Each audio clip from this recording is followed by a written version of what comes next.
Hello friend, આપણે આની અંદર ડિફરન્શિએશન ચેપ્ટરનો અભ્યાસ કરવાના છીએ. Chapter number 5. આ ચેપ્ટરનો બેઝિક પાર્ટ આપણે 11મા ધોરણની અંદર જોઈ ચૂકેલા છીએ અને 11મા ધોરણની અંદર આના ફોર્મ્યુલા પણ કઈ રીતે ડિરાઈવ કરવાના તે પણ જોઈ ચૂકેલા છીએ. તો આ ચેપ્ટર જે છે તે ફોર્મ્યુલા બેઝ ચેપ્ટર છે અને જે પાર્ટ ફોર્મ્યુલા વગરનો છે એટલે કે કોન્સેપ્ટ બેઝ છે એ આપણે બોર્ડ ઉપર કરીશું. એટલા માટે ડિફરન્શિએશન ચેપ્ટરનો જે ફોર્મ્યુલા બેઝ પાર્ટ છે એ પાર્ટ આપણે અહીંયા લેવાનો નક્કી કરેલો છે. બરાબર, તો જે પાર્ટ આપણે જોઈ ગયેલા છે તો એનું થોડુંક રિવિઝન કરી લઈએ. તો ફર્સ્ટ પહેલાં તો આપણે ફોર્મ્યુલા જોઈ લઈએ ડિફરન્શિએશનના. તો પ્રથમ ફોર્મ્યુલા છે D by D X raise to N. તો એનો જવાબ આવશે N into X raise to N minus one. અને આ બધા ફોર્મ્યુલા પણ ફિઝિક્સમાં પણ આવે છે એટલે વારંવાર તેમાં પણ યુઝ થતા હશે. બરાબર, એટલે કે એક્સની એન ઘાત એટલે કે કોઈ પણ વેરિયેબલની એન ઘાત હોય એટલે કે એક્સની એન ઘાત હોય તો તેનો જવાબ આવશે N into X raise to N minus one. સમજી લો કે એક્સની 4 ઘાત છે તો એક્સની 4 ઘાતનો જવાબ શું આવશે? તો અહીંયા બાજુમાં લખેલું છે 4 into X raise two cube. બરાબર, હવે તમને જો કોઈ પણ આ રીતનું આપેલું છે કે ડી બાય ડી એક્સની 5 ઘાત તો એનો જવાબ શું આવશે? તો 5 આગળ આવશે અને 5માંથી 1 બાદ થશે તો 5x રેસ ટુ 4. આ જ રીતે જો તમને આવું આપેલું હોય કે ડી બાય ડી એક્સની 1/2 ઘાત તો એનો જવાબ શું આવશે? તો 1/2 શું થશે? આગળ આવશે અને એમાંથી 1 બાદ થશે તો 1/2 into X raise two 1/2 minus 1. એટલે કે આ શું થશે? તમારો જવાબ થશે. એ જ રીતે તમને જો આ રીતનું આપેલું હોય કે ડી બાય ડી એક્સ અને માત્ર એક્સ આપેલો હોય તો તમારો જવાબ શું થશે? તો એક્સનો જવાબ તમારો 1 થશે. એટલે કે એક્સની કેટલી ઘાત થાય? 1 ઘાત થાય તો 1 આગળ આવે અને 1માંથી 1 બાદ થશે તો 1 ઇન્ટુ એક્સની કેટલી ઘાત થશે? 0 ઘાત થશે. તો અહીંયા તમારો જવાબ કેટલો વધશે? 1 જવાબ વધશે. તો માત્ર કોન્સ્ટન્ટ જ હોય તો તમારો જવાબ શું આવશે? તો માત્ર કોન્સ્ટન્ટ જ હોય તો તમારો જવાબ કેટલો આવશે? 0 આવશે. બરાબર, એટલે કે કોઈ અચળ સંખ્યાનું વિકલન શું થશે? 0 થશે. તો કોઈ અચળ સંખ્યા કોઈ વેરિયેબલ સંખ્યા સાથે જોડાયેલું હોય તો શું થશે? તો શું કરવાનું કે જે કોન્સ્ટન્ટ સંખ્યા હોય એને તમારે શું કરી નાખવાની? બહાર લખી લેવાની. એટલે કે તમને આ રીતનું આપેલું હોય કે D by D x k into F of x તો શું કરશો? તો આ જે કોન્સ્ટન્ટ સંખ્યા છે એને શું લખી નાખશો તમે આની બહાર અને જે કોનું વિકલન કરશો? D by D x F of એક્સનું જ વિકલન આપણે કરીશું. બરાબર, આગળ વધીએ. એ જ રીતે આપણે એક્સની 1/2 ઘાતનું વિકલન જોયું. જો D by D X 1/x raise to N આપેલા હોય તો એનું વિકલન શું થશે? તો એક્સની માઇનસ એન ઘાતને આપણે ઉપર લખી શકાય. તો આ કોના જેવું થઈ ગયું? તો પેલું ફોર્મ્યુલા ડી બાય ડી એક્સની એન ઘાતનું. તો એમાં શું થશે? તો એન આગળ આવે છે અને એનમાંથી 1 બાદ થાય છે તો આમાં શું થશે? તો માઇનસ એન આગળ આવશે અને માઇનસ એનમાંથી 1 બાદ થશે. આ શું થશે? તમારો જવાબ. આગળ વધીએ, બીજા ફોર્મ્યુલા પણ રિવાઇઝ કરી લઈએ. તો બીજું આપેલું છે D by D X sine X. તો સાઇન એક્સનું વિકલન શું થશે? તો સાઇન એક્સનું વિકલન થશે કોસ એક્સ.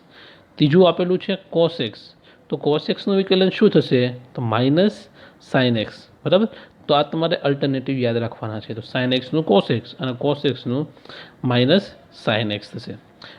ચોથું આપેલું છે ટેન એક્સ. તો ટેન એક્સનું વિકલન શું થશે? તો ટેન એક્સનું વિકલન થશે સેક સ્ક્વેર એક્સ. બરાબર, એટલે કે અને પાંચમું આપેલું છે સેક એક્સ. તો સેક એક્સનું વિકલન શું થશે? Sec x into tan x. આ બધા જ ફોર્મ્યુલા આપણે 11મા ધોરણની અંદર જોઈ ચૂકેલા છીએ. છઠ્ઠું આપેલું છે D by D x cosec x. તો કોસેક એક્સનું વિકલન શું થશે? Minus cosec x into cot x. સાતમું આપેલું છે D by D x cot x. તો કોટ એક્સનું વિકલન થશે માઇનસ કોસેક સ્ક્વેર એક્સ. અહીંયા તમારે આ ફોર્મ્યુલા ખાસ યાદ રાખવાના છે કમ્બાઈનમાં. આમાં ભૂલ થવાની સંભાવના વધારે છે. જો કોટ એક્સ હોય તો કોટ એક્સનું માઇનસ કોસેક સ્ક્વેર એક્સ. અહીંયા લોકો ભૂલ એ પણ કરે છે કે કોટ એક્સનું minus cosec x into cot X લખીને આવી જાય છે. બરાબર, તો કોટ એક્સનું શું થશે? માઇનસ કોસેક સ્ક્વેર એક્સ જ થશે. એ જ રીતે સેક એક્સનું શું થશે? Sec x into tan x, અને ટેન એક્સનું શું થશે? Sec square x. આઠમું ફોર્મ્યુલા છે લોગ એક્સ. લોગ એક્સનું શું થશે? તો 1/x. બરાબર. પણ આ રીતનું આપેલું હોય તો D by D X log A base E. તો અહીંયા શું છે? આ કોન્સ્ટન્ટ છે, અહીંયા કોઈ પણ પ્રકારનો વેરિયેબલ છે નહીં. તો તમારો જવાબ કેટલો આવશે? 0. કેમ કે આપણને ખબર છે કે કોન્સ્ટન્ટનો જવાબ કેવો આવે છે? 0 આવે. એટલે આનો જવાબ કેવો આવશે? 0 આવશે. બીજી વાત એ કે આની અંદર થોડોક ફેરફાર કરી દઉં કે હું લોગ એ બેઝ એટલે એક્સ બેઝ એ કરી નાખું તો શું થશે? તો અહીંયા મારે બેઝ કયો હોવો જોઈએ? બેઝ ઈ જ હોવો જોઈએ, તો જ એનું વિકલન થઈ શકે. તો ઈ બેઝમાં કન્વર્ટ કરવા માટે તમારે આને log X base E upon log A base ઈમાં convert કરવો જ પડશે, ત્યારે તમારે એનું વિકલન કરી શકશો. તો આ શું થઈ ગયું? તમારો કોન્સ્ટન્ટ. એ કોન્સ્ટન્ટ બહાર લખાશે અને કોનું વિકલન થશે? લોગ એક્સનું. તો 1/log એ બેઝ ઈ ક્યાં લખાશે? બહાર લખાશે. અને લોગ એક્સનું વિકલન શું થશે? 1/x. તો આ શું થશે? તમારો જવાબ થશે. એ જ રીતે A raise to X. A raise to એક્સનું વિકલન આપેલું હોય તો શું થશે? તો A raise to X log A base E. હમણાં આપણે જોયું 10 નંબરનું example, log X base E નહીં, એ છે અહીંયા. બરાબર. તો લોગ એક્સ બેઝ એ હોય તો તમારો જવાબ શું થશે? 1/x into log A base ઈ. આગળ વધીએ. 11 નંબરનું ફોર્મ્યુલા છે sine inverse x is equal two શું થશે? 1/√1 - x². અને કોસ ઇનવર્સ એક્સનું ફોર્મ્યુલા શું થશે?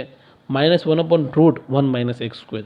આ બંને ફોર્મ્યુલાની અંદર ફરક માત્ર માઇનસનો જ છે, એટલે કે તમને યાદ રાખવામાં ઘણી સરળતા રહેશે. જો સાઇન ઇનવર્સ એક્સ આપેલું હોય તો 1/√1 - x², અને કોસ ઇનવર્સ એક્સ આપેલું હોય તો -1/√1 - x². એ જ રીતે 13મું ફોર્મ્યુલા છે સેક ઇનવર્સ એક્સ. તો સેક ઇનવર્સ એક્સનું ફોર્મ્યુલા શું થશે? તો 1/mod x into √x² - x² - 1. એ જ રીતે 14 નંબરનું ફોર્મ્યુલા છે કોસેક ઇનવર્સ એક્સ. તો આની અંદર પણ માઇનસનો જ ડિફરન્સ છે. અહીંયા પ્લસ આપેલું હતું સેક ઇનવર્સ એક્સની અંદર, અહીંયા માઇનસ આપેલું છે. એટલે કે તમારે ફેરફાર કેટલો કરવાનો છે? માઇનસનો ફેરફાર કરવાનો છે. એટલે તમારે એક જ ફોર્મ્યુલા યાદ રાખવાનું છે. તો સેક ઇનવર્સ એક્સનું ફોર્મ્યુલા શું થશે? તો 1/mod x ઇન્ટુ √x² - 1. એ જ રીતે ટેન ઇનવર્સ એક્સ. તો ટેન ઇનવર્સ એક્સનું ફોર્મ્યુલા શું થશે? તો 1/1 + x². અને કોટ ઇનવર્સ એક્સનું ફોર્મ્યુલા શું થશે? -1/1 + x². એટલે કે તમારે અહીંયા કયું ફોર્મ્યુલા યાદ રાખવાનું છે? તો અહીંયા માત્ર એક ફોર્મ્યુલા યાદ રાખવાનું છે, તો બીજું ફોર્મ્યુલા ઓટોમેટિકલી યાદ રહી જશે. અને એમ જોવા જઈએ તો જે જગ્યાએ સી એટલે કે cos inverse x, cosec inverse x અને કોટ ઇનવર્સ એક્સ કે કોસ હોય તો બધી જ જગ્યાએ ફોર્મ્યુલામાં આન્સરમાં શું આવે છે? માઇનસ આવે છે. એવું આપણને અહીંયા દેખાઈ આવે. આગળ વધીએ.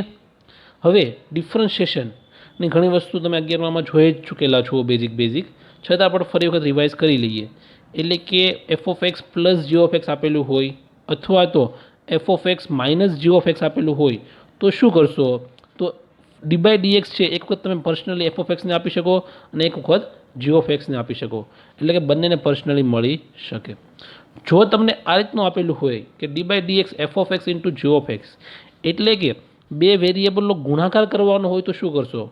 તો સિમ્પલ રીત છે, એકનું વિકલન નથી કરવાનું, એકનું વિકલન કરવાનું, પ્લસ જેનું વિકલન નથી કર્યું એનું પાછું કરવાનું, બીજાનું નહીં કરવાનું. એટલે કે છોડો પકડો.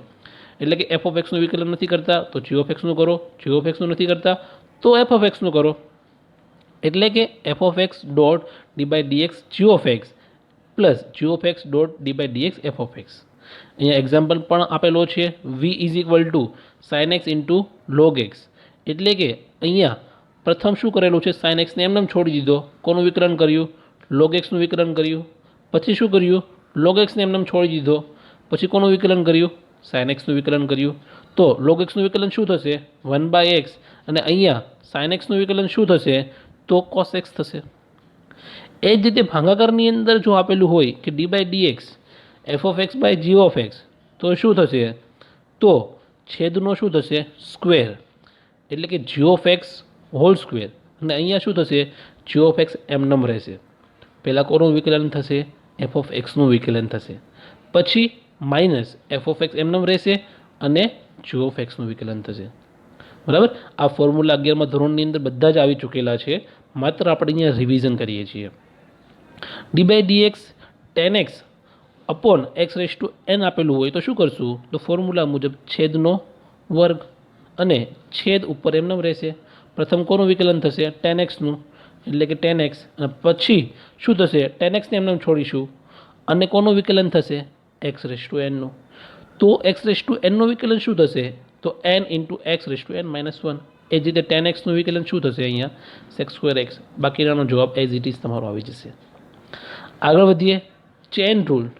ચેન રૂલ સૌથી ઇમ્પોર્ટન્ટ રૂલ છે.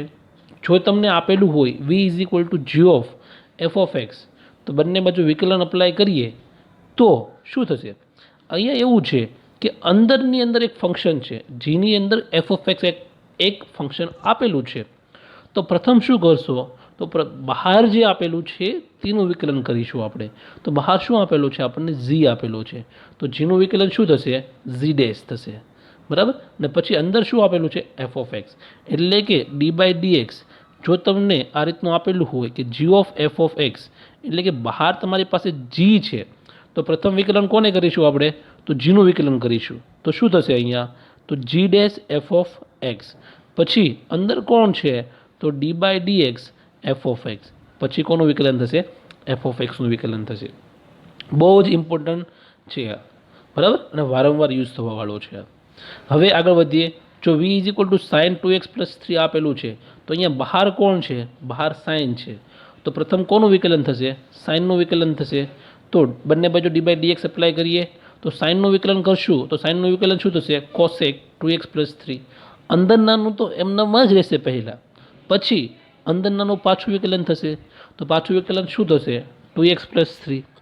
એટલે કે પ્રથમ વખત પછી શું થશે, તો પ્રથમ વખત ડી બાય ડી એક્સ 2xને મળશે, અને પછી કોને મળશે, 2ને મળશે, 3ને મળશે.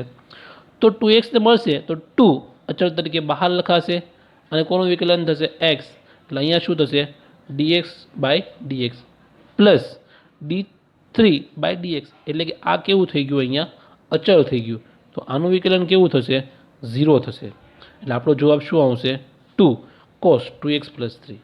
એટલે કે અહીંયા આ જે બાજુવાળું ફંક્શન છે એ તો એઝ ઇટ ઇઝ એમને નીચે ચાલ્યું જ આવશે. આગળ વધીએ. હવે થર્ડ બીજું એક્ઝામ્પલ જોઈએ આ જ રીતનું, કે આ રીતનું આપેલું હોય કે v is equal to sine square બ્રેકેટમાં 2x square plus 3x plus 4. બંને બાજુ વિકલન અપ્લાય કરીએ તો શું થશે, તો પ્રથમ અહીંયા શું છે, બહાર સાઇન દેખાય છે, પણ બહાર સાઇન નથી, બહાર છે sine. 2x square plus 3x plus 4 આખાનો હોલ સ્ક્વેર બહાર એ છે. એટલે બહાર શું થશે, એક્સની એન ઘાત જેવું દેખાશે. તો એક્સની એન ઘાતનું ફોર્મ્યુલા શું થશે, તો એન આગળ આવશે અને એનમાંથી એક બાદ થશે. તો પ્રથમ કયો નિયમ લાગશે, તો અહીંયા 2 છે, તો 2 આગળ આવશે અને 2માંથી એક બાદ થશે. તો એની કેટલી ઘાત લખાશે, એક ઘાત લખાશે. અને અંદર કોણ છે, તો અંદર પાછો સાઇન એક્સ છે. તો ચેન રૂલ્સ મુજબ કોનું વિકલન થશે, સાઇનનું વિકલન થશે. તો સાઇનનું વિકલન શું થશે, cos 2x square plus 3x plus 4. પાછો એક આની અંદર આપેલું છે, એ શું આપેલું છે function, 2x square plus 3x plus 4. એટલે કે ચેન રૂલ્સ મુજબ પાછું એનું વિકલન થશે. તો એનું વિકલન શું થશે, તો એની અંદર પણ d by D x personally આને મળશે, પર્સનલી પાછા 3xને મળશે અને પર્સનલી પાછા 4ને મળશે. તો 2x સ્ક્વેરને મળશે તો 2 અચળ તરીકે બહાર લખાશે અને x સ્ક્વેરનું વિકલન શું થશે, 4x થશે. બરાબર.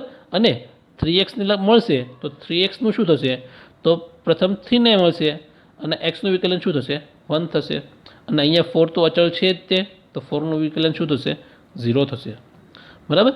હવે સ્વાધ્યાય 5.2 લઈએ છીએ આપણે. બરાબર. તો એ સ્વાધ્યાય 5.2નો આપણે બીજો વિડીયો બનાવીશું અને ત્યાંથી સ્ટાર્ટ કરીશું. બરાબર. Thank you.